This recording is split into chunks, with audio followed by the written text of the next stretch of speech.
Today, I'm going to tell you how to make healthy cheesy sandwich.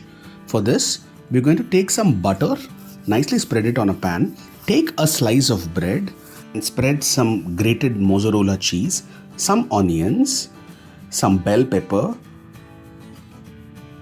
some chopped tomatoes, some finely chopped chilies, some corn kernels that you get, some salt, add amchur, then pepper, red chili powder for the spicy taste, then some coriander leaves. To the other side of the bread, I put some tomato sauce, I put up a cheese slice and then cover the complete sandwich and allow it to roast completely.